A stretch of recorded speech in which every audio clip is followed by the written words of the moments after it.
Hi friends, இப்போ நம்ம Pandya sous பார்க்க போகிற. பாண்டிய சோஸில் வந்துட்டு நம்ம சுகன்யாவும் பழனியும் சேர்ந்து சின்ன பிள்ளை பாண்டி பெரிய பிள்ளை பாண்டி முன்னாடி உட்காந்துருக்காங்க. என்னடா அதிசயமாக இங்கே வந்திருக்கான்னு வாயை போடுங்க, அடே உளராதரா பனியும் ஜாயா அப்படின்னு சொல்லிட்டு எவ்வளோ சொல்லி பார்த்தாங்க நம்ம சுகன்யாவை. ஆனால் கேட்காம பக்கி காட்டி கொடுத்துட்டு பாரு, காட்டு பூச்சி வேலையை ரேஞ்சுக்கு காட்டுறியம்மா அப்படிங்கிற மாதிரி. ஒரு பிட்டா 2 பிட்டா அது உங்கள் தம்பியை பார்த்து திருடுன்னு சொல்லிட்டாங்கன்னு சொல்லிட்டு ஒன்று ஒப்பறி வைக்க, யாருடா சொன்னது? பாண்டியன் தான் சொல்லிட்டாங்க. 1100 ரூபாய்க்கு போய் இவ்வளோ சந்தேகம் பிடிக்கிறானா, இதெல்லாம் தேவையாடான்னு சொல்லிட்டு ஃப்ரீ அட்வைஸ் கொடுக்க ஆரம்பிச்சிட்டாங்க. எப்பயும் புரிஞ்சுக்கிற பாட்டி கூட புரிஞ்சுக்கலங்க, இதுக்கப்புறம் கல்யாணம் ஆயிடுச்சுப்பா, பொறுப்பாக இருக்கணும்ப்பா, அதனால தனியாக நீ ஒரு மளிகை கடை வச்சிருப்பான்னு சொல்லிட்டாங்க. பசங்கள்ட்டையும் மளிகை கடை ஒன்று வச்சு கொடுங்கப்பான்னு சொன்னோன்னே சரின்னு சொல்லிட்டாங்க. நம்ம பழனியும் சரின்னு சொல்லிட்டாருன்னா பார்த்துக்கோங்க. நீ உனக்கு என்ன யோசிக்கிற, பாண்டியன்ட்ட சொல்லணும் தானே, நான் சொல்லிக்கிறேன்னு சுகன்யா சொல்ல, நீ சொல்ல வேணாமா, நீ எப்படி போடுவேன்னு எனக்கு தெரியும், நானே பக்குவமாக எடுத்து சொல்லிக்கிறேன்னு சொல்லிட்டாரு.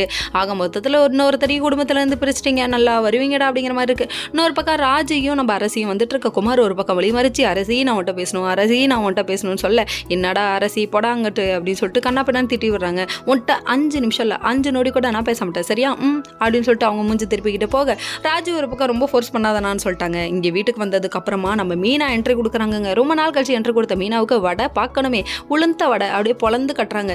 நல்லா சாப்பிட்டுட்டு இருக்கா. நீ இன்னைக்கு மட்டும் இங்கே இருங்க, நீ ஒரு புடவைய வேணா கோமதி அம்மாவை தர சொல்கிறேன்னு. கோமதி அம்மாவுக்கு புடவைனா உயிரே, அதனால சிரிச்சு கிண்டல் அடிச்சிட்டு இருக்காங்க.